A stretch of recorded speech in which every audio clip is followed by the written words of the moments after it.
salaamaaleykum mbokku téléspectateur u Thiès TV dal leen ak jàmm ci seen plateau spécial may am mbégte ak contentement bu mag di leen retrouver tey ci fii nga xamante ne nii mooy Thiès TV la première chaîne thiessoise di télé gox bi ma ànd ak tey ay invités yoo xamante ne nii macha allah mais avant de commencer juste damay nuyu képp koo xamante ne nii rek yaa ngi ñuy suivre yéen téléspectateur u Thiès TV waaye tamit di nuyu ñi nga xamante ne nii tey. ki nga xamante ne nii tey sax laay wax ni mooy Oulimata di ko ñaanal yàlla may ko tan ba mu dellu si waat ci suñu biir ndax manqué nañu bu baax a baax a baax di nuyu képp koo xamante ne nii aussi yaa ngi ci hôpitaux yi tëdd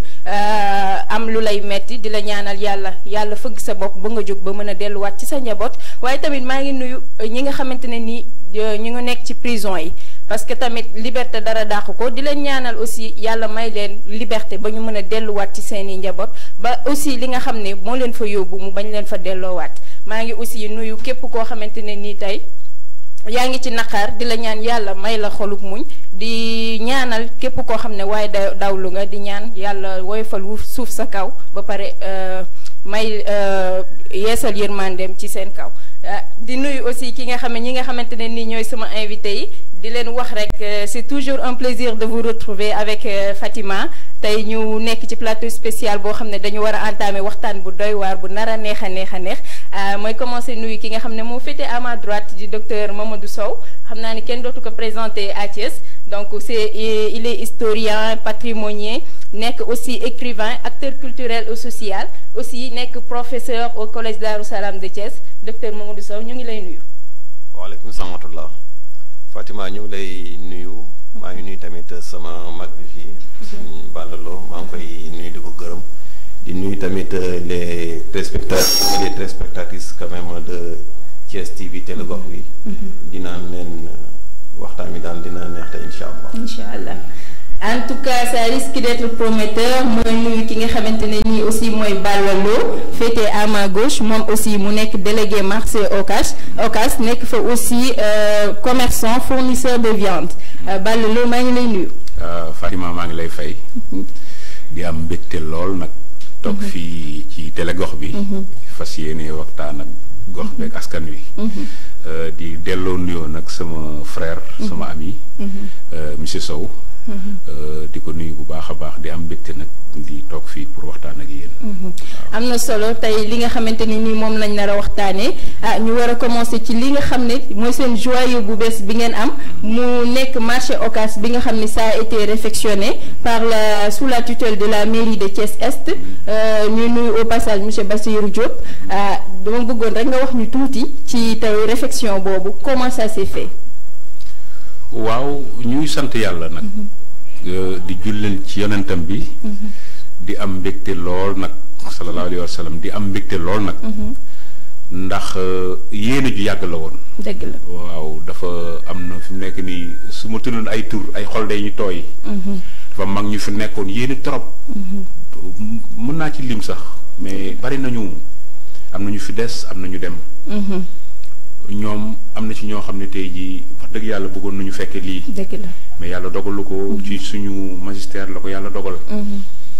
donc mu nekkoon marché bu doy waar ci wàllu gis-gis. marché bu yàgg sax waaw yàgg. jiitu fi yeneen marché mais nekkoon ci benn léthargie rek bu xaw a doy waar. dëgg la ñëpp nag nekk ci parce que aussi ñun ci suñu mandat la ko yàlla yeggale. mais ñëpp dañ ci nekkoon rek ba mu egsi fii tey jii. donc ñu defaraat ko ba mu fonctionnel vraiment à tout point de vue. donc ñu am ci mbégte lool réceptionné ko. ba daloo ko fu mu ne nii nekk fa di liggéey nii waaw. am na solo donc introduction boobu am na solo li nga xamante ne nii mooy marché Ocass di joyau bu bees bi nga xamante ne nii mooy li bees tàkk Thiès parce que comme ñun ni ñu koy waxee rek bi ñu nekkee xale dañ doon gis suñu parents yi daan fa dem mais à un moment donné le marché était délaissé. damay tourner ci ki nga xamante ne nii nag mooy docteur Mamadou Sow moom très récemment rek ñu gis ko mu def benn cérémonie de dédicace de livre ñu gis ni da ngay yëngu lu bari ci li nga xam ne mooy écriture culture art donc civilisation patrimoine ak histoire donc mu nekk lu am solo parce que ça tend à disparaître ci jamono ji ñu nekk ni ma bëggoon xam rek tey lan moo la motiver tey ba ngay di bind ay livres parce que en plus de cela tu es déjà professeur comme ni ma ko waxee tantôt au collège Darou Salam mais lan moo la motiver tey ba ngay bind livre rawatina bindoo roman mais plutôt des essais et des recherches sur l'art et la culture. waaw Fatima li nga wax noonu la xam nga réew li ko yor moom mooy aadam ak cosaanam munoo ne da nga bëgg a développer réew bi fekk ni que tegoo ko ci say aada ak cosaan dëgg la te loolu nag fi mu toll nii dafa nekk ngànte bi nga xam ne moom moo nar a dal dëkk yoo xam ne dañoo néew doole ni Sénégal ñun dañoo yaakaar ni que lépp loo xam ni que jógul bitim réew rek baaxul daganul te loolu nañ ko moytu gis nga nit ki soo demee ba xamatoo kan yaay kan moom mooy que yow bioboo nga xam ni que yow fa nga jëm ndaxte yomb ci yow dëgg la te aada ak cosaan nag moom mooy loo xam ni que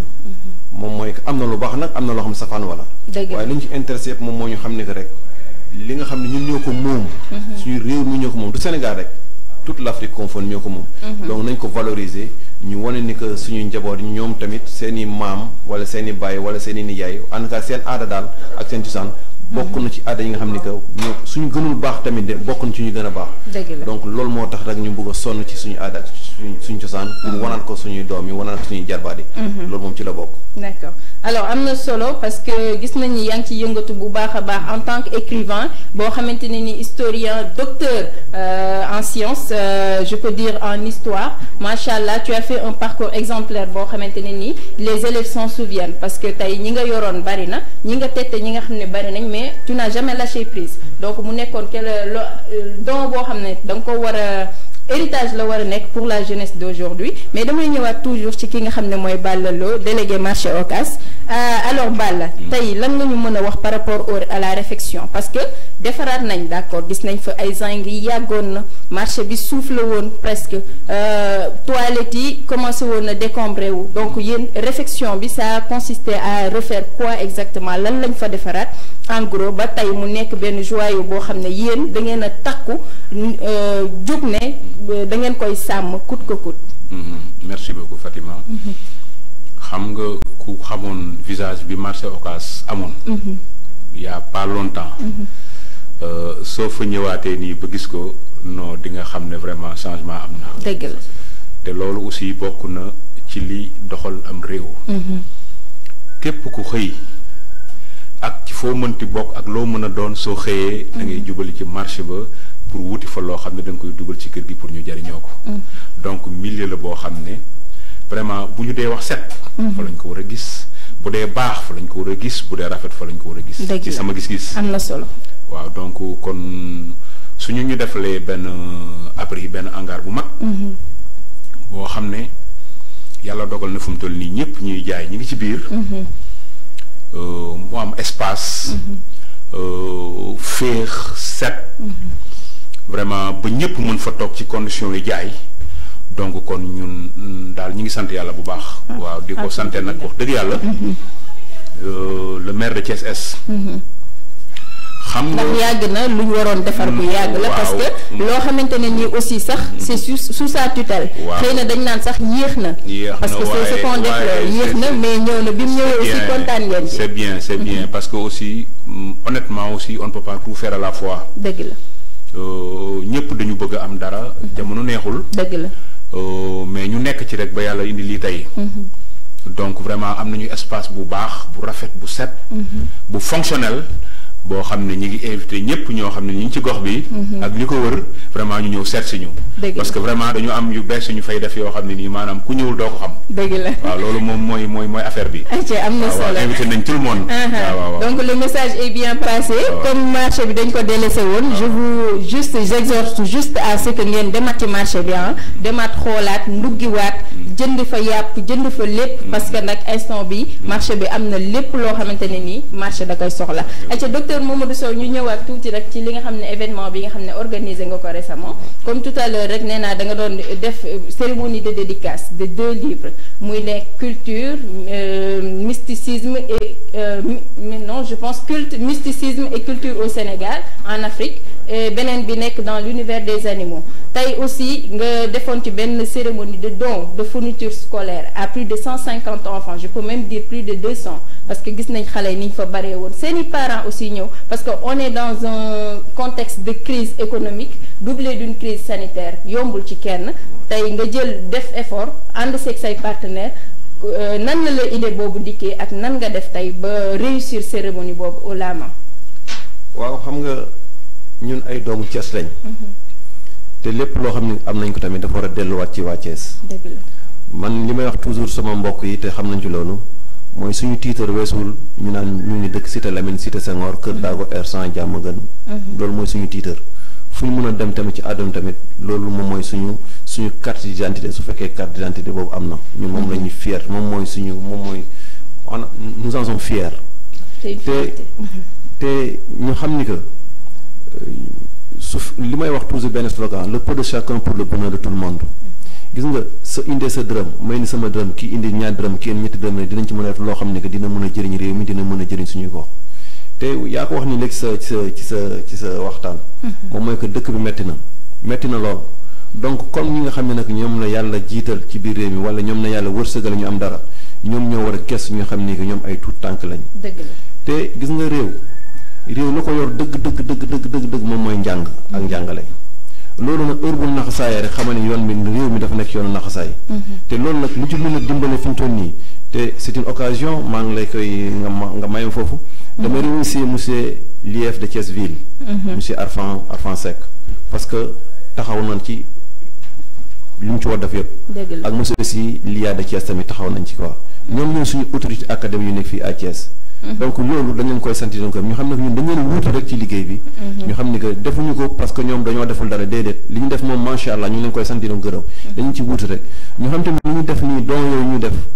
du dara moom mooy que suñu participation symbolique na ak suñu ay xarit ak suñu mbokk yoo xam dañ ko bëgg a dimbali suñu doom ak suñu darbaat loolu la rek mais amul leneen loo xam ni que mu ne ci ginnaaw xanaa li nekk ci ginnaaw mooy leneen rek moom mooy que suñu borom subhanahu wa taala su ci bëggee rek ñun bëgg nañ suñu xale bëggee rek bëgg nañu loolu rek lañ soxla woon waaye du leneen tamit quoi. waaw loolu am na solo donc di la remercier bu baax a baax ci loolu nga xam ne moom nga wax comme li ñuy wax rek le peu de chacun pour le bonheur de tous dëkk bi métti boo xamante ne nii tey boo yoree juróomi dërëm sax boo ko partagé yaakaar naa ni ñaar dërëm yi ngay jox nit ki ça peut lui servir à quelque chose donc nag di la remercier encore une fois ci initiative bu rafet boobu nga am aussi di ñëw tuuti ci Balla parce que marché rafet na joyau bi baax na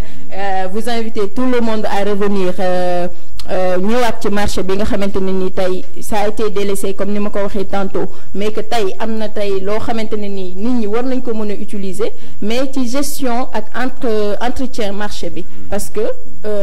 defar baax na mais tamit entretien pour bañ a yàq tamit je pense que c'est le mieux li ñu naan nettoyer c'est bien mais ne pas salir c'est mieux donc yéen yan kii ngeen règle ngeen teg pour mën a entretenir marché boobu sachant que toog ngeen fi ay années nit ñi mënatuñu ñëw ci marché parce que disait que marché bi wóorul zinc yi day wadd ak patati patata donc aujourd'hui ngeen am benn joyau boo xamante ne ni tey da ngeen koo war a fonk ban gestion ngeen ci nar a def. waaw même bi ñu nekkee ci suñu marché boobu ñuy wax noonu. amoon nañu ay dispositions yoo xam ne nii boo ñëwee daan nga gis ne ay zinc lay abri la. mais di nga gis ne dafa am propriété bu fa nekkoon. effectivement dama sànq maa ngi la koy fàttali bi ñuy waxtaan nii. dans le cadre du Covid dañ doon faral di am ay rencontres avec le préfet ak waa UDE ak yu demee noonu. te marché yi dañ daan faral di laaj comme président dafa décrété woon ne chaque semaine dañuy nettoyer. marché yi dañ leen doon jox bac à ordures. après ñuy nettoyer les dimanches. mais man suñu moosoon wax ne suñ ba ñu waxee loo ñu ne marché Ocass man la on est propre. après da leen doon def ay ree quoi mais ñun tradition marché Ocass mooy set. dëgg la. loolu c'est inné chez nous. loolu yàlla moo ñu ko defal. man mënu ma ko expliquer peut-être. donc kon nag suñu demee ba am mbubb mu bees tàq. mu ñu jot macha allah ñu yéene nit ñi ñëw ci ñun. donc kon ñun dañuy gën a setal. dëgg la côté boobu non amul macha allah duñu bu soobee yàlla loolu depuis ñu ngi ci. ñu ngi koy wéyal ñun ñi nga xam ne ñun ñoo ŋànk marché bi. ak acteuru marché bépp bu soobee yàlla côté boobu bu soobee yàlla du ñu am benn jafe-jafe. parce que loolu dañ ci yàgg a nekk donc dañ ciy gën a nekk rek quoi. waaw dina set dina fonctionnel. y a des poubelles. tey bon propriété bi pour nettoiement marché bi aussi am na solo. parce que il faut que tey mu am benn règle pour ramassage des ordures. comme xam nañ ni marché moom. comme nit ñi dañuy ñëw di jënd rek. aussi ordures yi dafay faral di bari. donc il faut aussi évacuer ordures yooyu. est-ce que loolu aussi politique de gestion bi. yéen a ngi ni ma koy waxee rek loolu noonu lañ ko mës di defee. sincèrement sans ou avec. de réflexion ou pas ñun loolu lañ mës di defee. dañu mës di enlever suñuy ordure mairie bi defal nañu benn puissard boo xam ne nii vraiment bu am valeur. loolu moo ñu njëkk a dimbale. dañoo amoon problème mu évacuation eaux usées. mairie bi defal ñu benn puissard bu mag. boo xam ne dafay non buñ ko entretenir non peut-être ñun dañuy dem ba jóge ci marché bi sax suñu doom ñëw yor ko. macha allah xam nga donc déjà rek foofu déjà xam nga liy indi saleté mooy souvent nga tuur ndox à côté. ndox bu am xet wala dara soo amul foo koy def te obligé de. te ñun loolu dañ ko. surtout jën yi. nga baal ma may waasintóor jën tey boo waasee ba pare. nga jël loolu nga sotti ko ci canal. wala ci puissard. da koy boucher. non da koy boucher donc loolu aussi il faut ngeen veiller ci. parce que warul am benn laisser aller bi. dañu am puissard boo xam ne dañ koy segg. jigéen ñi à tour de rôle dañ koy nettoyer. léegi déchets yi nag ni nga nii déchets yi. dañu am ay bac yoo xam ne nii dañ ko fay teg fermer ko. après midi bi charrette bi day ñëw. récupérer ko ñu évacuer ko lépp set ñu teg lendemain on reprend. ok ñu noonu la ñuy fonctionner. c'est bien depuis toujours ça a été comme ça. donc ñuy remercier. gis nga li ñu naan lëkk su gëlëmee. bu lekkee cooy. na ko bu lekkee alam na ko gërëmee cooy. non Thiès Est. ñu ngi ñuy jàppale fu mu toll nii vraiment ci jàppale bi leen war. parce que loolu seen devoir la. ay maire de proximité la ñu wax mais loolu ñu ngi koy sentir ne nag fi mu ne nii ci marché Ocass. d'accord am nañu puissard bu fonctionnel. suñu toilette fonctionnel nañu. am nañu ndox eau courante mi ngi normal. am nañu abri bu bees tàq. bu normal donc kon ñun on se plaint pas. waaw d'accord bien que nag am na yoo am na ñu. yeneen yu ci des waaw mais am na yu ci des yoo xamante ni nii te bëggoon naa ci wax léegi mooy installation anarchique yi. parce que comme niñ ko waxee tout à l'heure on est dans un contexte de Covid-19. tey propreté on doit redoubler de vigilance. tey aussi nit ñi ñu ngi jaay lekk ci mbedd yi. wala boog ci biir marché yi parfois. donc bu propreté amee d'accord mais su fekkee entretien bi ci war amu ci aussi on expose les populations à un danger imminent. donc yéen par rapport à cela surtout ñuy jaay ci mbedd yi et tout. lan ngeen ci nekk di ci def pour que loolu noonu wàññeeku. installation anarchique yi. depuis aussi que ñu am suñu abri bi. expérience daf ñu won ne soo demee ci yeneen marché yi. da ngay gis ñu defar leen abri bu rafet. après ñu teg fa ay bagages takk ko. wàcc ko fa nekk ci réel yi di xëccoo ñun c'est la première chose à éviter chez nous. ñun ñi am nañu place dañuy ñëw occuper place yi ñuy nettoyer place yi di xëy di ci liggéey. amul fu la neex toog non marché Ocass exemple la. su ma waxee loolu après bu la neexee ñu ree quoi mais ñun nous sommes exemplaires. ñun lu tuuti la ñu set lu rafet. ba pare dañu am beneen pas bu ñu def mooy dama ne. j'invite tout le monde. à venir nous voir. parce que ñun dañu indi bot yu bees tàq. baatu tubaab laa wax. mais dañu indi ay bagages yu bees tàq. bagages yi set na rafet na ba pare jàppandi na. loolu moom maa ngi éviter. tout le monde du début rek c'est pas juste pour le début que entretien bi am fu ñu jaar beeg si fii dañu galéré. d'accord dañu galéré. mu difficile woon ñu am ay mbaat nit ñi di wax lii. donc suñu demee ba am loolu non ñun xam nañ li ñu yor. dinañ ko téye avec l'aide nag de suñu population yi environnant yi. parce que comme monsieur Sow ni ngay gis nii nous sommes dans le même coin. foofu la ñu juddoo foofu la ñu yaroo. donc comme li wax sànq aussi soo xëyee da ngay jël li nga am nga dem ci marché bi. donc kon marché moom à tout point de vue exemple war a doon. exemple la effectivement parce que fa la ñuy jëlee. li ñuy jëf ci suñu biir yi. waaw te dañu bëgg santé. am na solo. donc kon vraiment foofu exemple la war a doon te ñun ci loolu la ñu teg suñu tànk. waaw équipe bi ci jàpp yépp nag vraiment noonu la ñuy doxee. am na solo. waaw donc ñoo ko déggandoo ami téléspectateur kii di Balla Lo moom woo na leen pour ngeen ñëw visiter li nga xam ne mooy marché bi aussi def ko seen marché bopp parce que loo xamante ne du ñoom kese ñoom rek peut-être ñoo fay nekk chaque jour ñoo war a entretenir et tout mais ñun aussi ñëw fa bañ fa taqal wala bañ fa def lu naka su dul noonu aussi da ciy baax dina gën a baax ci gestion marché bi. alors docteur Mamadou Sow ma ñëwaat tuuti ci yow par rapport ak toujours dañuy wax ci li nga xam ne mooy activité bi nga xamante ne ni ci ngay yëngu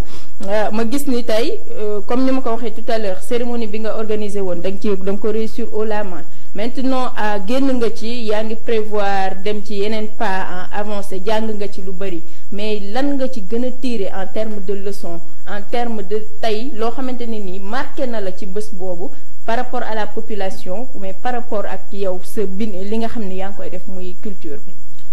waaw li nga wax noonu lu am solo la c'est une belle question boo xam ne lu am solo la li ma ci jàngat xëy na bëri na waaye xëy na mënuñoo wax lépp tamit ci plateau bi nii rek dafay xaw a xat waaye liñ ci ëpp solo rek moom mooy que nit ñi soxla nañu ndimbal loolu moom leer na ma lool dëgg la nit ñi soxla nañu ndimbal parce que li ko waral moom mooy que faj réew mi toll actuellement li moom moo waral parce que Covid bi jaar na fi metti na lool mais tamit li ñuy ñaan yàlla rek moom mooy que deuxième vague bii nit ñi di craindre yàlla suñu borom subhanahu wa taala yàlla mu ngi ko indi parce que su ñëwee rek xëy na li muy yàq moom mooy ëpp sax li muy yàq yu weesu yi donc ñu ngi koy ñaan suñu borom subhanahu wa taala yàlla musal ñu ci musal ci mboolem réew te loolu moom benn kii la donc te loolu tamit dama bëgg a lancer tamit benn appel mooy que di joxe ndimbal du tiitër non ce n'est pas une fierté su doon suñu sago la kenn du joxe ndimbal. déedéet gën nañu. liñ naan may nit ki jën jàngal ko ni ñuy nappee moo ko gën bu déwénee du ñëw ñaan si la jën. parce que xam na nu ñuy nappee day dem directement ci géej. te loolu li koy waral toujours moom mooy que c'est un problème d'actualité moom mooy que suñu rakk yi suñu mag ñi en tout cas nit ñi am liggéey. parce que loolu moo waral xëy na ñaawteef yu bëri nga gis ci dëkk bi tey ji y a par exemple un phénomène migratoire bi ñuy wax migration clandestine li ko waral moom mooy coono àdduna rek. parce que xam nga dafa metti grand Balla xam na li ma koy wax te maa ngi koy feddali li mu wax nii tamit c'est une réalité parce que bon bosseur la quoi. loolu xam naa ko ci quoi. te gis nga dafa metti nga yeewu sa biir nga yeewu sa kër yoroo dara sa doom sa jarbaat sa kii et dina laaj ça fait extrêmement mal. dëgg la te yoroo loo ko waaw te loolu man ça me touche. donc li ñuy joxe. du tiitër te yàlla man ñaanuma sax ñu koy joxe tous les jours. yàlla na dimbaluñu ba ku nekk maanaam mënal sa bopp. suñu mënal suñu bopp rek maanaam ca lay am sax di gën a neexee. gis nga su fekkee ni lépp dañ ko teg ci loxo kenn rek su yàggee maanaam dina tokki donc loolu tamit maa ngi ci ñaan tamit nguur gi mu dimbali ci tamit waa réew mi dimbali ci les jeunes. pour qu'il y ait au moins des emplois yoo xam ne dañ ci mën a jàpp quoi. te ci loolu tamit municipalité bi tamit am na ci solo. gis nga li municipalité def par exemple au niveau du marché Ocass. loolu c'est bien parce que dina téye ndaw ñu liggéey foofu. parce que tey fi ñu doon nii foofu ñaata emploi lañ fa mën a créer wala ñaata emploi lañ fa mën a consolider loolu lu am solo la quand même. gis nga man gestes yu mel noonu man je ne connais pas monsieur le maire. je ne le connais pas je ne suis pas là aussi pour lui lancer des fleurs. mais acte bi mu def c'est à saluer. te loolu la ñuy xaar ci moom. waaye tamit gis nga am na loo xam ne que. doomu réew mi ñoom ñoo ci war a def seen bopp. y a un certain moment. l'État ne peut pas tout faire. tey par exemple ñun ñi nga xam ne que yàlla dogal na xëy na am nañ ay connaissances am nañ relation donc relation nañ ko activer pour mun a jàppale éducation. jàppale santé jàppale sport jàppale fu ñu mën a jàppale ñu jàppale ci. nga xam léegi ñun léegi dañuy wuutu léegi état bi ci domaine am yooyu. suñ ko defee rek incha allah réew mi dina yokk waaye lii askanal réew mi wala lu koy nasaxal laa bëggoon wax moom mooy ku nekk rek maanaam croiser say bras toog di xaar naan xëy na dina baax waaye dina baax de mën na am waaye li gën a gaaw nag moom mooy nga xëy jàmm uti ji ko loolu dama ciy lancer quand même benn appel à tous les jeunes. deuxième élément bi ma ko moom mooy par exemple l'écriture moom mooy ci mbind mi. gis nga Fatima man li may def maa ngi koy sant suñu borom bu baax. waaye tamit dama ci sant tamit ñi nga xam ni que tamit ñoom laay toog di gëstu ak ñoom ne may weccoo ñoom ak xalaat ñu may jox seen i xam-xam di ma jox tamit seen i secret sax laay wax. ñooñu dama leen sant di gërëm waaye nañu fàttali benn mbir moom mooy que réew loolu dama ci waxaat toujours. mënoo ko développer ci culture jàmbur. mënuñu ko développer ci culture jàmbur. et je me pose beaucoup cette question. Nous sommes des Sénégalais ou bien nous sommes des Français qui sommes-nous. lan la ñu nekk. xam nga am na loo xam ne baax na ci aaday tubaab lépp bonul de. buñ ko bonal nag lépp. waaye nañu xool loo xam ni que baax na ci ñoom te mu méngoog ñun loo xam ne mën nañoo ànd ak moom ñu def ko waaye sëñ Balla gis nga réew mi mënoo am président ku mel ni Cheikhul Khadim sëñ Touba. nga am ko mel Alaaji Malick nga am suñu maam yu baax yu mel noonu ngay jéggaani di wuti ci keneen. loolu man je me pose beaucoup cette question. loolu gàcce la. xam nga su fekkee dafa ñaaw sax ñaaw la mais gàcce la ci ñun. gis nga kii suñu mag ñi liggéey bi nga xam ni que mën naa kaawaat ni que suñ ci tegee suñu tànk moom mooy réew mi dina jëm ci kanam waaye tamit suñ ko bëggee nasaxal du ma ne dina naxa sax de mais ñun ñoo naan nasax ñun te loolu nag laa ragalal réew mi. comme Cheikh Anta Diop ni mu ko doon waxee rek nee na normalement Sénégal tey école yi ci suñu langue lañ war a jàng parce que tey imagine toi ñu ne le théorème de Pythagore équation inéquation tey nga dem si maths yow da ngay jàng ba pare déjà que ça ne te sert à rien à part cela sax comprendre sax ce qu'il voulait dire par ça alors que tey bu doon dañ koy jàngale ci suñu langue muy wolof tey xale bi nga xamante ni dafa judd ci wolof tey boo ko waxee jaru sax nga koy expliquer wala nga ko ciy dóor pour dëggal li nga wax Fatima xëy na li ma wax nii xëy na sama grand Balla moom ma ci gën a moom ma gën a fort moom mooy fas. xam nga ñun soo gi indee fii par exemple benn race fas nga teg leen. ñun dañaan lii fas la rek. pourtant fas yi am na ay composantes ay catégories. ñu naan la fi mbongu ñu naan la fi jànkeer ñu naan la fi yu mel noonu. benn xàcc ñaar effet gis nga yu mel noonu suñu aada la. te ce n'est pas gratuit. dëgg la mais malheureusement. man fi ñu am na bi ma def enquête bi. damay dem fi ci benn dëkk bi yéen ñu naan ma waaw kii moom xanaa du sénégalais rek. du sénégalais sincèrement parce que les gens se demandent kii fan la jóge pourquoi voilà muy dugg ci terrain pour xam des choses yoo xamante ni les gens le banalisent. tey dans le monde des animaux doy na waar. fi ma jëmul ma jox grand Balla. gis nga Fatima. jëlal par exemple rek lu mel ni layu. layu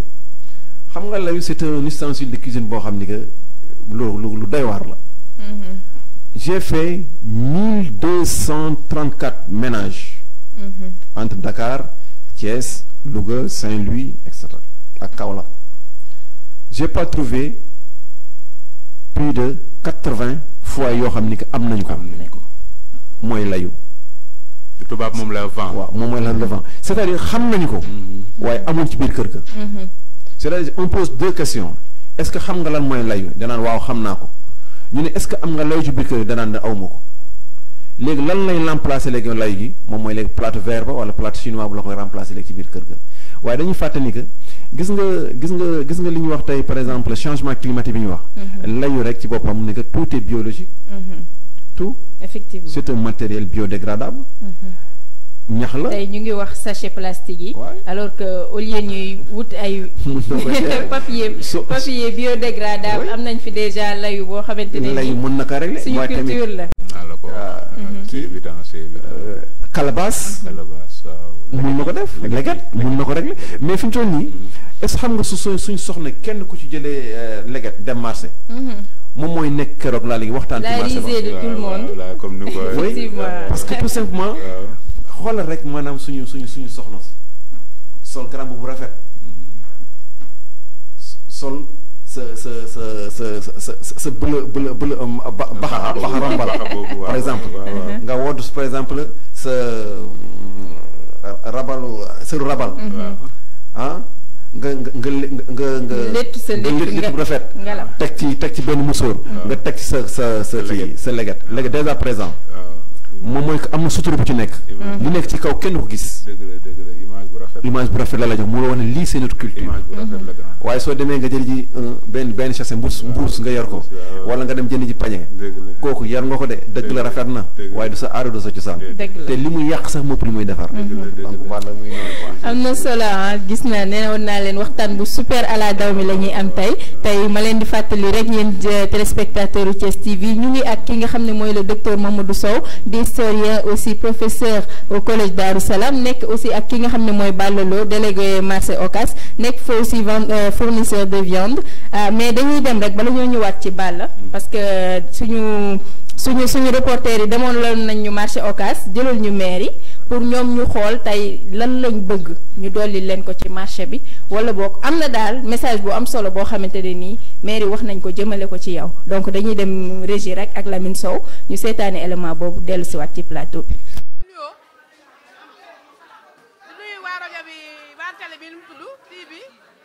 di leen nuyu nag di leen sargal di leen jox seen wàccuwaay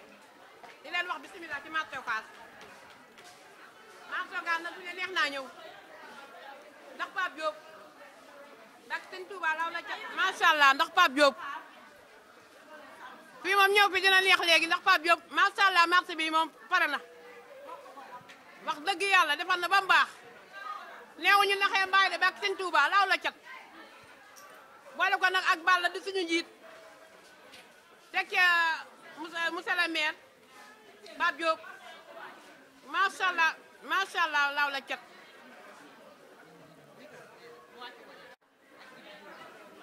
ma ciy boole jibi juuti da ciy boole ban la boo ak sëñ Touba ñooy suñuy góor seetaan nañ ñu nag ñoo jàpp ci combat bi ak sëñ Touba ñoo jàpp ci combat bi laaw la cat macha allah ba marché bi mel nii nag ndax marché bi meloon na noo xam ne buy taw dañuy daw génn ba mu sibet ñuy duggaat ak sëñ Touba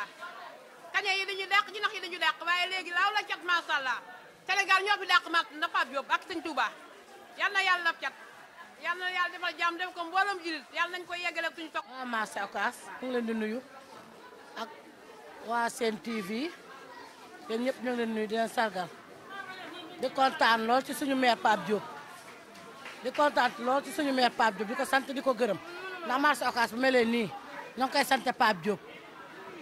di ko ñaan amu dolli ñu ndax fi mu ne leen rek benn kii rek lañu am benn jaaxle rek lañu am mooy ñun jaaykatu jën yi fu ñuy denc suñuy jën chambre froide daal moom bu ñu ci mënee dimbali fu ñuy denc dencukaay jën daal lañ manqué ñoo ngi leen di sant di leen gërëm wasalaam. ginnaaw bu ñu sant yàlla julli ci Yonent bi sant suñu ñaari waajur ñoo ngi leen sant ci teewaay bi ngeen teew fii ak yëg gi nag ngeen ñaanal yàlla yal na yàlla gën a yokk man gi di sant Balla Lo suñu président daal marché bi di sant suñu juuti bu baax bee di jibi juuti labal nanu yaatal nanu jox nanu cër ba mu jeex Balla nag mënul koo fay dañ ko ñaanal yàlla fan dugul ak wér ndax lépp lu ñu am yàlla ak moom la ndax am na ci taxawaay am na ci postéef xam nañ ay yaay ma fi nekk ak i magam ak i jabaram Balla am na xol bu yaatu mën naa def ak mag ñi mën naa def ak xale yi kenn siku ko ñu dañ koy sant di ko gërëm di ñaan yàlla sunu marché bi yàlla na ci yàlla defal jàmm dafa ko mboolem jullit yàlla may nu xéewal nag goo xamante nañ ko fan a toog fi ak wér ak tal ak man ak fekke ci kattan suñu borom loolu rek la ñuy ñaan suñu borom di ñaan yàlla nag dëkkandoo yi ñëpp ñëw ci marché bi ndax marché ñëpp la marché koñ bi la ñëpp ko moom kenn moom ko ñëpp ñoo ko bokk te ñu fi nekk suñu njaboot lañ fi toogal diwlu nu yóbbu ci kër yi rek bañ fi toogee yàgg na lool ba muy nekk ay seng ba nëgëb ay sàkket ak bant yi daan ñu naa du am ak dina am ba li am tey ñoo ngi ñaan ci yàlla nañ fi toog ak jàmm ci daraja Muhammad ba suñuy sëdd fi toog yàlla nañ ko ràppal ci daraja Yonent bi leen ñaanal yéen ñi seen télé bi yàlla na ko yàlla yokk yàlla na yàlla doolu xéewale ci daraja Muhammad sallallahu alayhi wa sallam. ayca am na solo ami téléspectateur u Thiès TV Balla marché bi niñ ko gisee moom tarkalla macha allah niñ ko doon décrire sànq ba léegi gis nañ image yi ñëpp nangu nañ ni instant bi marché bi moom rafet na légumes yi frais na ñi doon wax marché bi wóoru leen ni am na légume image yaa ngi noonu Thiès TV moo leen ko jëlali woon di remercier Seydou ak Pape Silla ñi nga xam ne ñoo demoon jëlali ñu élément boobu ayca Balla loo wax tey ci marché bi. loo ci commenté rek xam nga liñ naan weddi gis bokku ci. dëgg la on est très fier fu mu toll nii góorgóorlu rek mu gën a baax. gën a baax mu gën a baax. vraiment macha allah marché koñ bi la. xam nga ñun fi ñu nekkee suñu marché fi mu nekk. su fekkee ne ñun nous sommes fonctionnels. non doo soxla pour dem yeneen marché parce que du ñu nekk ci benn milieu bu diggante Cité Lamine Cité Senghor foofu noonu. foofu bu ñu doxee rek macha allah du ñu soxla leneen feneen. dëgg la te ñun loolu moo ci ba keneen soxla leneen feneen. soxla pour dem Moussante wala Grand Thiès dëgg la waaw ñu nekk suñu biir koñ li ñu soxla ñu fekk ko fa. ku nekk ci sa domaine. nga góorgóorlu ci ba vraiment bu ñu la fa fekkee rek am ci li nga. waaw loo am sa secteur sax doo ko jéggaani di ko wuti feneen wax dëgg yàlla parce que marché bi ku ko xool xam ni am na solo. am na yoo xam ne même c'est la même chose. dëgg la c'est la même chose. dafa bokkul ci niveau yi rek mais c'est la même chose. c'est la même chose ça se ramène ci biir sujet bi mais yow tamit docteur ñu gis ni côté marché Ocass nga dëkk yow yàgg ngaa xam marché bi nan nga gisee marché bi ak li nga xam ne liggéey bu rafet bi nga xam ne def nañ ko fa. waaw li ma ci wax daal moom mooy que grand Balla ñu ngi koy remercier di ko féliciter. di ko encourager aussi tamit bu baax. mu xam ni que fi mu teg tànkam foofu la. parce que mbir mi nga xam ni que xam nga jaamu yàlla nag mën nga ko ci am bu wër. mën nga ci am yàlla tamit foofu ci marché bi quoi. parce que li nga ko waxal ne moom moom képp koo xam ni que xëy na rek. dina ñëw marché pour xool loo xam ne moom lay mën a jëfandikoo yóbbu këram. donc mbiri jaamukaay yàlla am na fa quoi. waaye tamit foofu je lance un appel pour ñun ñu fa dëkk man foofu laa dëkk et j'en suis fier et je me reconnais de ça. waaw ñun ñu fa dëkkee côté boobu yëpp moom mooy ñun ñoo war a suqali marché bi. li nga xam ni que am na foofu mën ngaa ñëw doxan daa nga wut ko foofu parce que tamit loolu mooy tax tamit maanaam municipalité tamit mën a am tamit espoir tamit wala tamit capacité pour mën a financer yeneen kii quoi. parce que ñun ñoo war a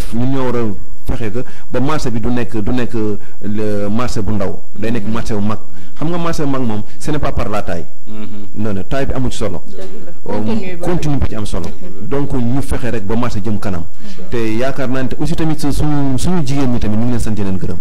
parce que ñooma gis nga fi ñu toll nii lépp lu baax ci kër yi ñoom lu baax ci marché bi ñoom la li may wax toujours. gis nga su jigéen ñi demoon grève musiba am de. moo tax suma tante yi suma soxna yi suma yaay yi.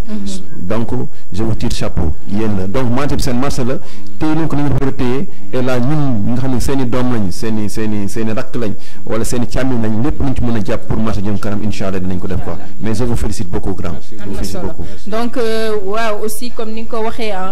tout à l'heure rek kenn waratul jéggaane di wuti feneen parce que marché bi marché ñëpp la te contenu bi am na solo mais gis nañ fi tout à l'heure ay légumes gis nañ ni am na poisson aussi mais à part cela lan leneen la marché bi amaat luñ fay jaay tey lu war a mën a tax nit ñi aussi ñëw fa bañ ko jéggaane.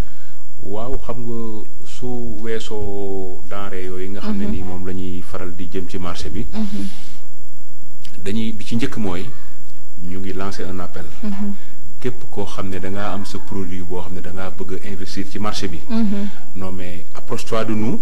ñun lu ñu ci man pour installer la pour nga gën a dem dinañ ko def. parce que suñu sañoon mooy lépp day am ci marché bi comme ni ko grand di waxee. dëgg la contenu bi. sama xel day ñëw ci par exemple soo nee affaire bébé nga ñëw ñu ne la fii mooy fii la maison bébé maison des bébés xam nga marché bi bu rëyee te amul maison bébé am na lu manqué ah. dëgg la effectivement parce que jigéen ñi day soxla paanu bébé boo xam ne dañuy defar. comme exemple la cité noonu rek. dëgg la donc loolu ñun ñu ngi lancer appel ñëpp. képp ku bëgg a yëngu ci suñu marché approche-toi de nous ñu xool nu ñu lay jàppale pour nga toog fa. waaw ñu nit suñu wàll par exemple man en tant que acteur commercial. man yàlla daf ma natt ci marché boobu.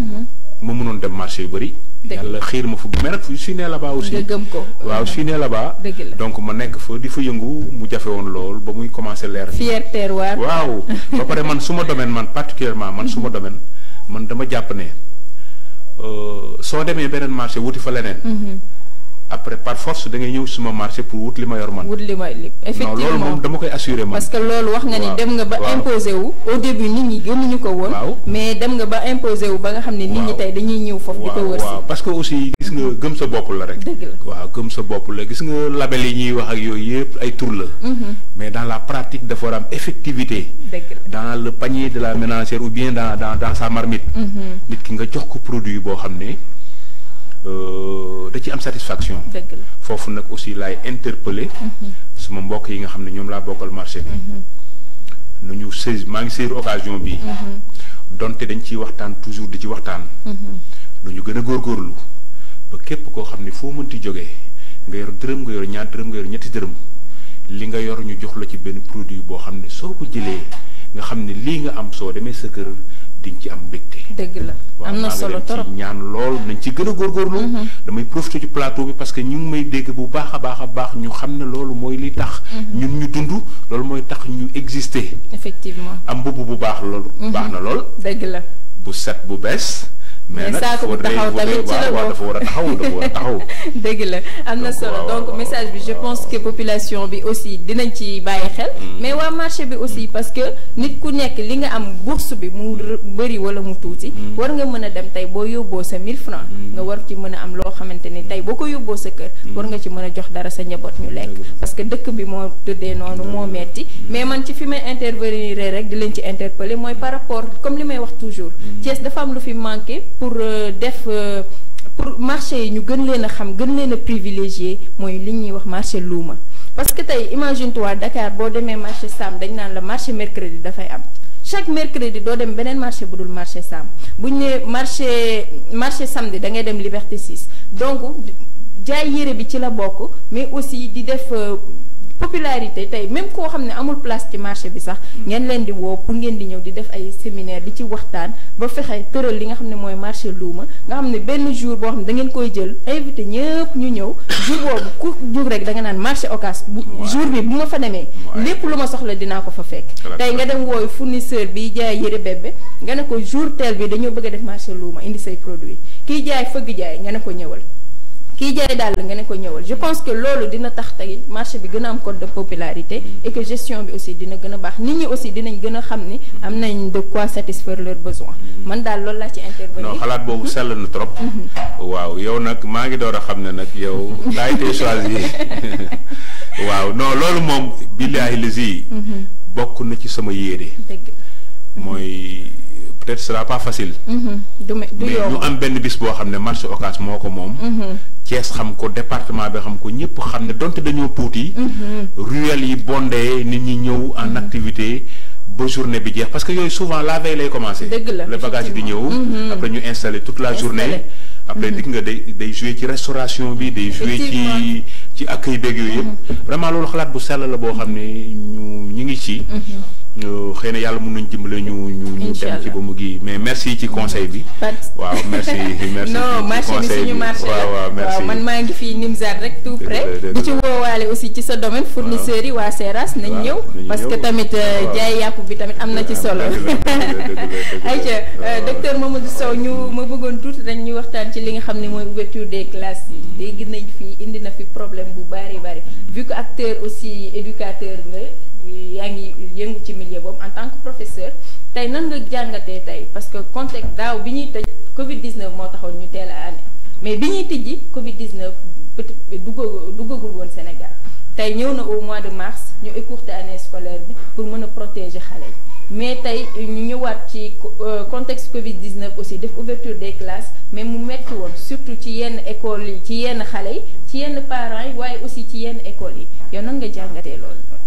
waaw xam nga li may njëkk moom mooy je remercie déjà le gouvernement du Sénégal. gis nga en termes d'enseignement apprentissage. véritablement ils l'ont bien géré. effectivement vraiment ils l'ont bien géré gis nga liñ ci am ñun nii. soo demee France amuñu ko ci soo demee États-Unis amuñu ko fi.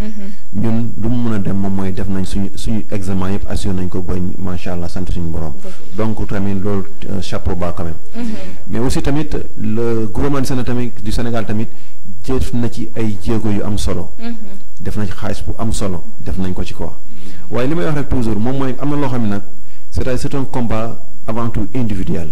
man maa war a xam lu ma def personnel ñu ñoo ko war a def quoi. gis nga xale mbedd du ko yar. kër mooy yar xale. da ngay tette xale bi ci biir kër gi nga ne ko soo génne ci mbedd mi nangam nga war a mel. su ñëwaatee tamit maanaam nga veillewaat ci moom. gis nga valeur positive yooyu yu baax yooyu su fekkee que dëggu nga ci xale bi rek fu mu dem ne dafa mën a nekk. loolu tamit lañ ci sant suñu borom moom mooy que am na Sénégal. moo tax bi at bi ubbee tamit y avait des craintes quand même. wax na crainte parce que xale yi njàng bi xawoon naa sooxe tuuti. waaye tamit aussi tamit am na loo xam ne que ce n'est plus à l'école seulement mais c'est dans les foyers ci biir kër yi la il faut que tamit xale yi ñu leen di jàngal ci biir kër yi effectivement ñu am les bases. waaw xam nga dama am sama benn xarit pour ma tudd moom mooy sama sëriñ grand Cheikh si Cheikh dañu toog mu ne ma man bi ma nekkee mag laa soo xam ni que sama yaay jàngul bi ma doon jàng yépp dama yaakaar ni sama yaay moom moo jeexal téere yi am na doctorat parce que li ma ko taloon la woon la xam naa rek da koy suivre tellement que ba mère bi parce que stratégie la rek ngi mais su fekkee xale bi tamit ñëw na yow amoo jotu xale bi nga bëgg a jël yëpp nag delloo ko professeur ba wala nga delloo ko enseignant ba du ma leen di réussir de waaye tamit bàyyi nga daal yow la nga war a def dëgg la de. donc loolu lañ ci bàyyi xel te ñu xam ni que ren jii c'est une année particulière déjà commencé ñu octobre ñu ngi commencé au mois de novembre mois de novembre lañ commencé donc perte nañ un mois perte nañ ko te comme perte nañ un mois yooyu nag lan ñu encore calculer daaw tamit xamuñu ni dinañ ndaxte dañuy terminer ba juin aussi. waaw comme perte nañ un mois te tamit atu daaw bi tamit dafa xawoon a sooxe donc xale yi kon am na leneen lu ñu loo xam ne que il faut mu am ay prérequis yu ñuy installé ci ñoom jàngaleen ko avant tout quoi te effectivement gis nga yooyu nag gouvernement du Sénégal tamit liggéey na ci tous les professeurs et de toutes les disciplines am nañ jox nañ leen ay directives lu ñu war a réviser xale yi noonu ñu war a jàngale xale yi tous les professeurs nag am nañ ko donc loolu kii waaye li may wax toujours le gros du travail c'est dans les maisons ci kër yi la donc loolu moom dama ci lancer un appel ñu xam ni que école dañ fay wuti xam-xam bi dañ fay yari xale bi waaye fondement bi base bi moom mooy ci biir kër yi buñ di ne xale yi ni gën leen doxi leen dem leen faw ji loolu mënoon naa am démb ak barki démb bi nga xam ne que kër yi maanaam këru famille la woon waaye léegi ni mu demee nii moom mooy nañ téye xale suñu biir kër ñu leen di jàngal te maa ngi lay xamal nag Fatima gis nga ndimbal bu gën a neex li may wax toujours moom mooy sa doom dimbale la dëgg la dama koy toujours sama waa kër nee naa leen yow mii sama soxna ma yëkkati dërëm jox la sa doom su yëkkatee dërëm jox la dërëm boobu mu la jox moom moo gën a neex te loolu nag da nga koy insérer déjà présent ci xale yi esprit xale bi nga encadré xale ko encadré xale ñu màggaale ko dina mën réussir li may wax toujours góor kenn du ko yedd dëgg la góor kenn du ko yedd gis nga xale yi ils sont très intelligents xale bu ci yeewu soo xoolee sa xar kanamu ndey wala sa xar kanamu papa xam nga nu mu fanaane dëgg la donc loolu nag soo ko boolee nag maanaam tuuti nag te nga encadré sa doom rek yàlla su ci defee barke rek xale bi dina réussir te foofu laay bëgg a terminer te loolu c'est un appel solennel que je lance nañu fexe bu benn xale ñàkk jàngi gis nga am na loo xam ne que gàccale ci ci kër maanaam nga ne xale bi de jàngul parce que amul kayit loolu gàccale ci borom kër pourtant war nañ ko dépasser pourtant ngénte nga ko reen nga ko xar loolu lépp lu baax la d'accord nag waaye yaa ngi koy xañ ak xam moom mooy identification nañ ci bàyyi xel ñaareel bi moom mooy que xale bi nga dugal ko école rek maanaam daa mel ni yow da nga kaa sànni doo ko toppatoo ci ma dara yow octobre nga ñëw école su fekkee sax ñëw nga école doo fa ñëwaat tant que xale bi amul jafe-jafe loolu problème la bi may lancé waat nag benn appel moom mooy sama mbokk jàngalekat yi dama leen sant leen gërëm parce que ñu ngi ci waar wi nañu dolli rek ñu xam ni que fi ñu nekk moom mooy jaamu yàlla la parce que jàngale ba war a jàngal nag alxuraan beeg arabe beeg anglais beeg France yëpp mën na boole rek jaamu yàlla bu mënu kaa ëpp donc li ngeen def jaamu yàlla bu rëy la te fi muy terminer moom mooy suñu gox bi moom mooy grand bal la fi mu wax démb rek maa ngi ko doon waxtaan ak sama benn grand professeur monsieur Mamadou Ndiaye professeur de philosophie ma ne ko cousin ñun dañoo am benn mission bu ñu war a def fii ñun ñëpp suñu koñ bi waratuñoo seetaan xale yi maanaam am déperdition scolaire am ci xale yi de temps en autre ñun ñëpp nag nañ jéem a xool xale yi ne serait-ce que waxtaan ak ñoom même suñu mën a jàngal xëy na sax dina jafe lool ci ñun actuellement ni jot bi amoon mayatuñu ñu lu bëri waaye ne serait-ce que benn yoon sax par weer wala benn yoon sax su gën a sax benn sax par at c'est bien dajale xale yi waxtaan ak ñoom ñaaxaat leen pour ñu xam ni que ñun ci ñoom lañ yaakaar man damaa gëm ni que cité Lamine cité Senghor Kër Daago Daaru Salaam R100 maanaam yaa n'a que des cadres y en a que des cadres te yàlla moom seede gis nga il y a de futurs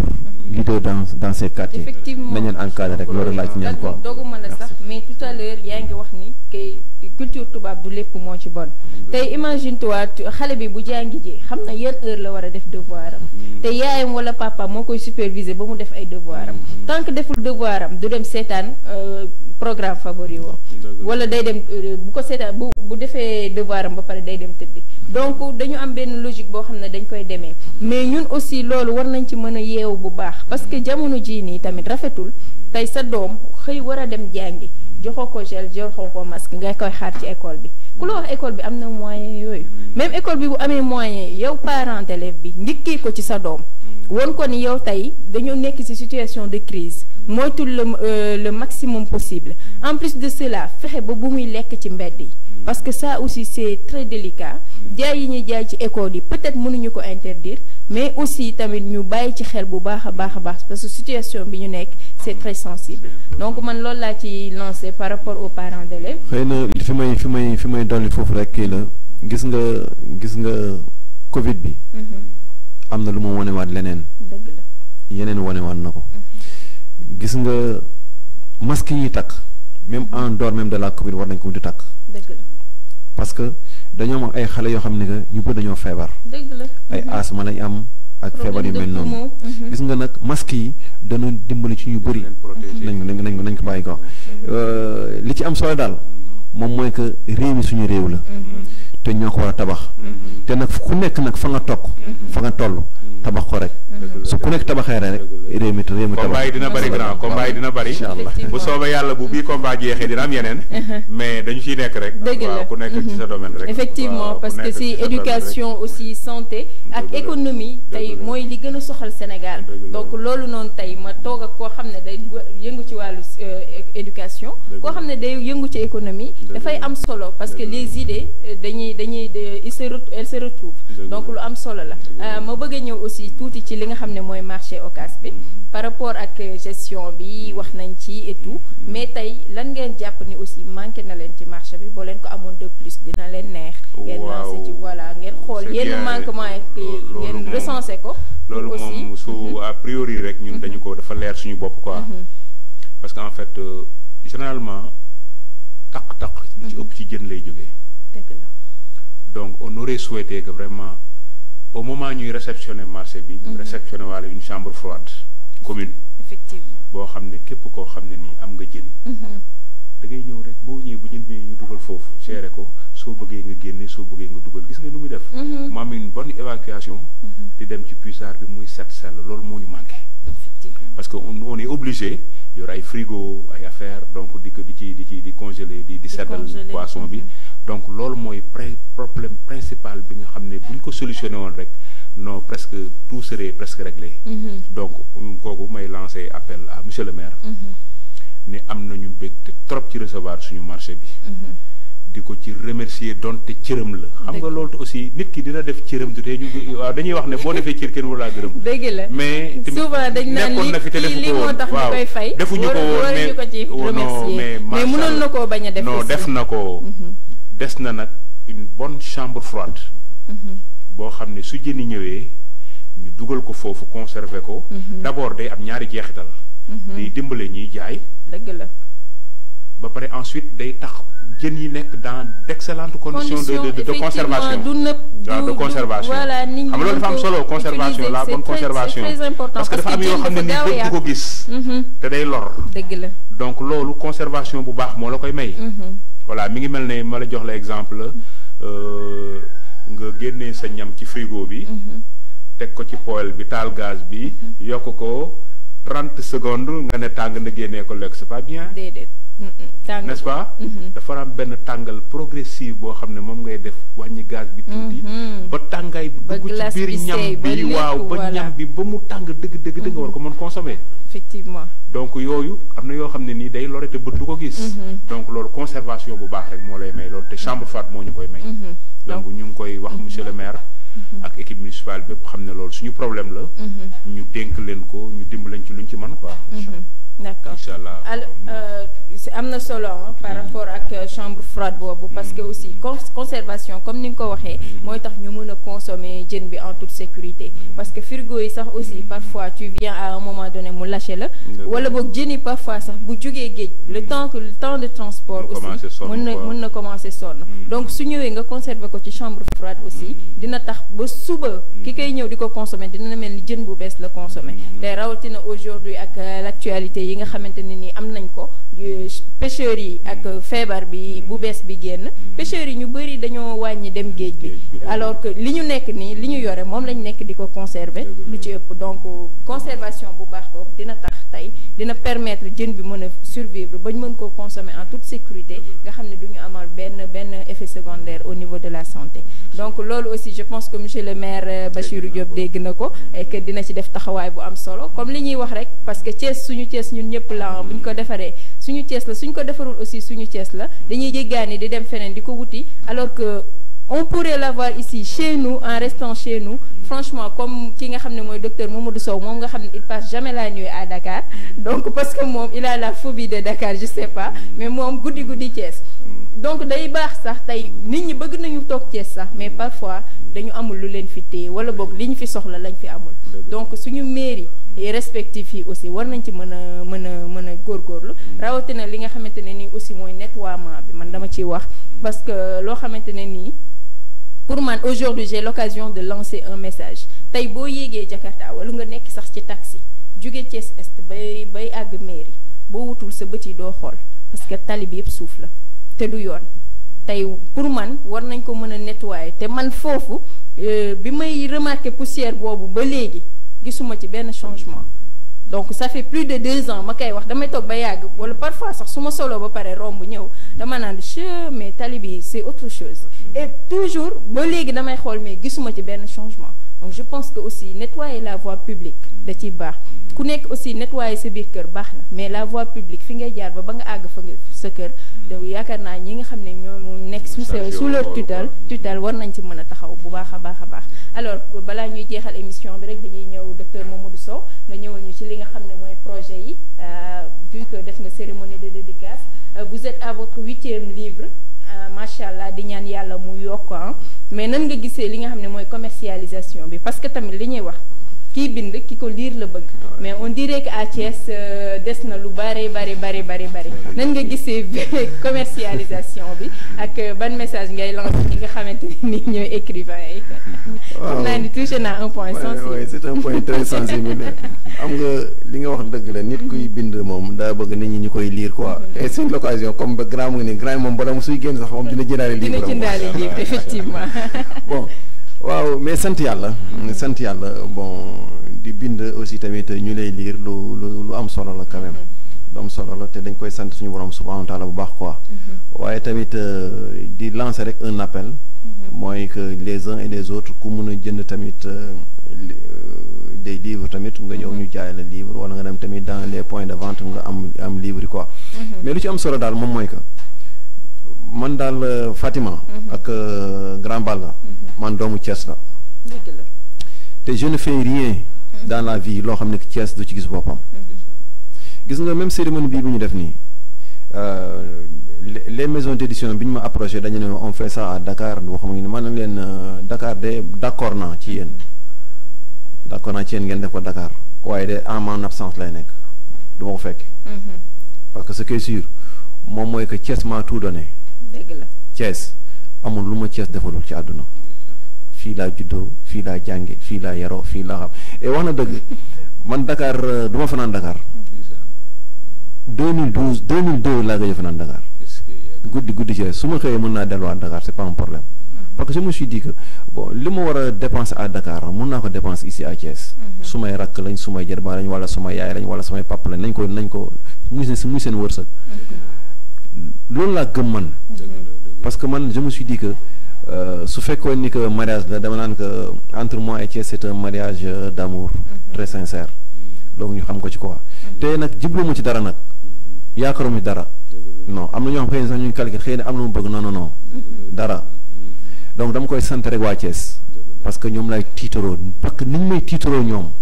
parce que Thiès waaye dañ may tiitaroo donc man tamit dama leen di tiitaroo donc loolu moom dama leen koy sant bu wér bi ñu des tamit moom mooy que ay sant tamit dinaa ko def loolu dégg ma ci baal tuuti quoi gis nga livre su ma mënee bind di war a mën a publier. c'est toute une équipe derrière moi. du man rek. c'est toute une équipe. parce que am na koo xam ne tey nekkul ci ordinateur bi di bind man maay bind waaye moom mooy dem wuti ci gëstu indil ma ne ma sama rak wala sama doom wala sama jàpp nangam wala ma dem ci ñoom mu ne ma nangam mais ñooñu suñ la dimbalu woon kon doo bind livre. dëgg la donc dama leen ko sant ma gërëm. di sant tamit samay mbokk yu ma nekkal fii ci cité Lamine cité Senghor. ak encore Daaru Salaam ak yu mel noonu quartier yooyu kenn gënu leen. gis nga li Yonent bi sallallahu alayhi wa sallam wax moom mooy que bala ngay wutu kër wutal dëkkandoo. waaye moo du dëgg. dëgg la loolu man xam naa njëriñam te xam naa ni que Yonent bi sallallahu alayhi wa sallam li mu wax loolu njëriñ rek laa ci gis parce que ñi ma dëkkal samay dëkkandoo muy cité Lamine cité Senghor ak fépp rek ñu baax rek laa gis si ñoom parce que dañ ma adopté comme seen doom ñii dañ ma adopté comme seen mag ñi adopté ma ko macha allah loolu dama la koy sant na gërëm waaye tamit am na ñoo mënu mën a ñàkk ba ñu tudd ay milliers yu may nekk la gis nga ku fi mel ni studio sama mag Fall photo dama leen di sant leen gërëm ñoom ñëpp nag xam ñooñu way Fatima mun nga bañ a comprendre mais man très bien yow xam naa li xew waaw kii ne ku ma xam foofu nga ma xamee ak ci waa Gelawaar donc dama leen sant dina gërëm du ma tudd nag mais su ma nee studio ba rek ñëpp xam nañ dinaa ci sant tamit suma benn copain bu baax ku baax moom mooy Bara Ngom un commerçant jàpp na ci bés bi quoi di sant tamit bu baax El Bachir Guèye am na ñu bëri ñu may laaj mais yow saa waay El Bachir nanga na ma leen El Bachir benn affaire la rek El Bachir c'est un promotionnaire ñoo jàngandoo ñu toogoon na ay jamono gisante wuñ yàlla dogal ñu gisante waat ñu jàppandoo comme bi ñu nekkee ay xale ñu nekk kooku te mu yéene ma lu bëri ma yéene ko lu bëri donc kooku dama ko sant ko gërëm pour jeexal nag ci sant yi damay sant aussi tamit ñi ma nekkal au niveau du CEM Darou Salam à commencer par le principal monsieur Watt su ma waxee bu monsieur Watt rek trouvé naa ñun ñëpp wax naa leen parce que dañ maa def ni seen doom def ma seen jarbaat def ma seen rakk ñu may dimbali di ma guider même su fekkee ni que sax am na fu ma sooxe sama liggéey ñoom dina ma ci jàppale donc ñooñu su ma leen santul damaa matul te sant boobu nag du professeur rek laay sant de surveillant gardien maire yi jaay sax ci buntu bi ñëpp dama leen sant ba ci élèves je les remercie parce que noonu mooy àdduna gis nga àdduna kenn mënta moo fépp suñu borom subhanahu wa ta'ala moom mënta fépp quoi nit ki nag su doon nëbbalee sa ayib parce que man am naa ay parce que motuma nit laa nit nag su doon nëbbalee sa ayib sant ko gërëm ko donc waa Daaru Salaam ak ñëpp Thiès di may naan je vous remercie vivement et maa leen sant yéen gërëm ko am na merci beaucoup jot nañ ci remerciement bi ma ñëw ci ki nga xam ne mooy Balla Lo délégué marché Ocass Balla lan ngay nuyoo téléspectateurs yi ak lan ngay tàggatoowee waaw di sant ñëpp di gërëm ñëpp ñi siy jàpp ci façon buñ ci mënti jàppe rek acteurs yi ñuy àndal waa liggéey bari nañu mun naa lim mais damay préférer bari noonu rek di sant ñëpp rek ñi siy jàpp di remercier nag particulièrement waa télé gox bi xam nga su fekkoon c'est la télé Thiès non su xoolal man dama fi bokk ci bokkin bu doy waar man du ma gan fii dafa am nu mu demee gis nga bu ñëpp defoon ne waa télé gox bi non kon xale yi du ñu dem ba kii quoi gaal dëgg la sincèrement mais il faut qu'on investisse ici li gën dal li dal sa waay man moo ma dal man presque 2002 laa jóge Dakar man quand j'y vais maintenant c'est le matin très bonne heure avant 7 heures dugg naa Dakar fii laay añ si waate on dirait que j'ai jamais été à Dakar or que depuis 73 maa ngi dem Dakar parce que ñun loolu moo ñu dal yow xam nga on a la même fièvre peut-être koñ bi la waaw ñun nous sommes les fils de Cité Senghor de Thiès en particulier et nous en sommes très fiers honnêtement ay nitu Thiès waaw di remercier bu baax nag yow particulièrement ci lépp rek waaw di leen xam ne am nañ mbégte lii la ñu soxla visibilité pour mën a wax suñu politique suñu waxtaan suñu yéene macha allah daal merci di remercier nag Thiam bu baax a baax waaw nga ma am tamit ku ma ñu ma remercier rek yaa bon am na ñoo xam ne que suñu promotionnaire lañ y a 2 groupes de promotionnaires waa terminal A3G dirigé par le grand Bara Diakhaté ak aussi sama promotionnaire au niveau de l'université ñoom ñëpp bés ba teew nañ ci ñoom ñëpp quoi mais li ma ci gën a neex moom mooy ce sont mes cousins séeréer de Sangué ils ont fait une très forte délégation ñëw xam nga sànge dama faa jaaroon samay jaam lañ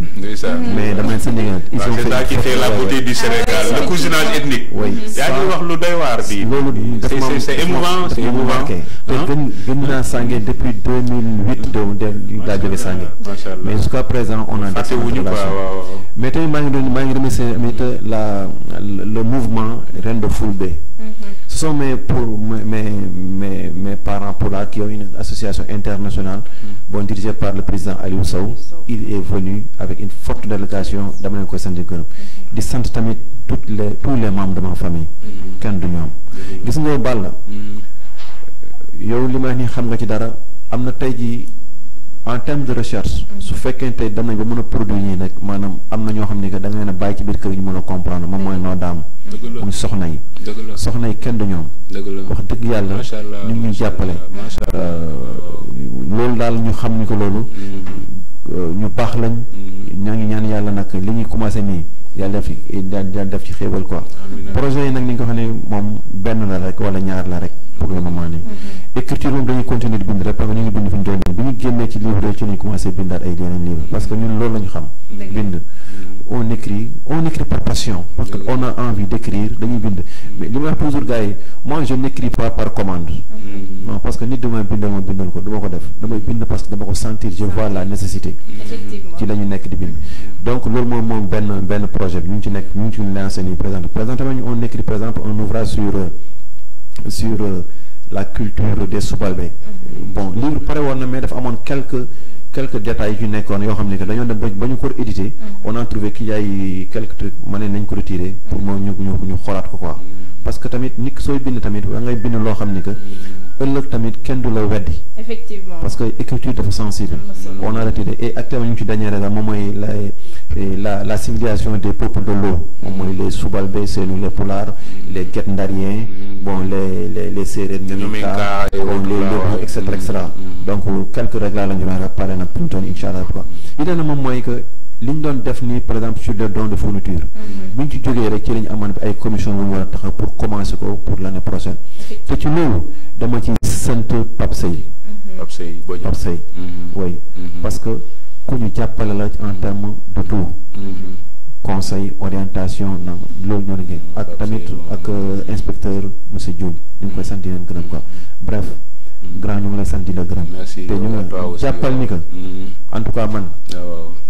maa ngi sa ginnaaw lépp loo xam ne suñuy lien dafa mës a fort non damay dem këram su ma ñëwee këram ci buntu ba la may téye suma loxo recevoir moom ma toog non du caaxaat nii ñun on n'invente rien dafa c'est sincère et naturel donc ma bon vent rek yaa bon vent télé gox bi nag li nga wax noonu la gis nga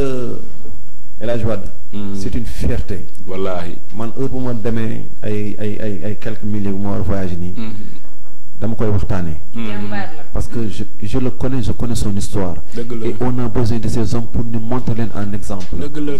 moom dama bëgg mu def émission boo xam ne que moom la ñu waxtaanee parce que il va falloir que ñu xam ni que gis nga lu tax mu neex li ma koy wax toujours moom dafa toj tabax ci kawam moo jëm est-ce que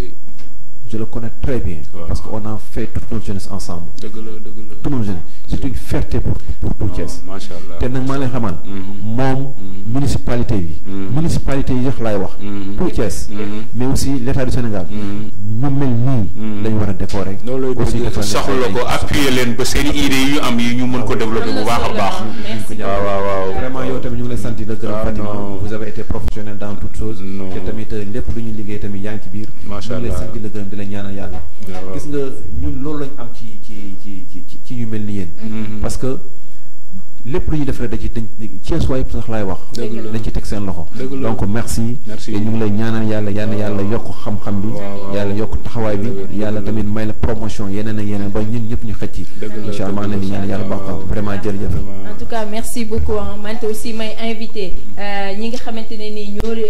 ñooy population thiessoise ñu ñëw jënd si ay livres aussi di lire comme ni ma ko waxee tantôt rek kii bind ki ko lire la bëgg et que message yi nga xam ne moom ngay véhiculer ci say livre lu am solo la di invité aussi ñi nga xam ne ñooy population thiessoise rawatina waa cité Senghor cité Lamy waa Darou Salam et tout ñuy ñëw fi nga xam ne mooy marché Ocass comme marché bi ça a été réfectionné ni ñu ko gisee yanji na am na tout ce qu'il faut donc je vous invite vraiment à ce que ñu delluwaat ci li nga xam ne mooy marché Ocass parce que pour man monument la parce que yàgg na Thiès et que dañ ko war a promouvoir comme il le faut amis téléspectateurs nag c'est la fin de votre plateau spécial amoon mbégte ak contentement bu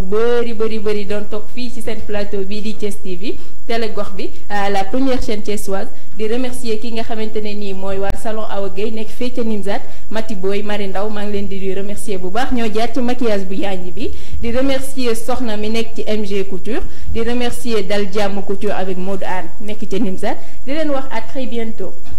ci seen beneen plateau avec d'autres invités plateau spécial fii lay xewee ci télé gox bi d'ici là prenez grand soin de vous au revoir. Merci.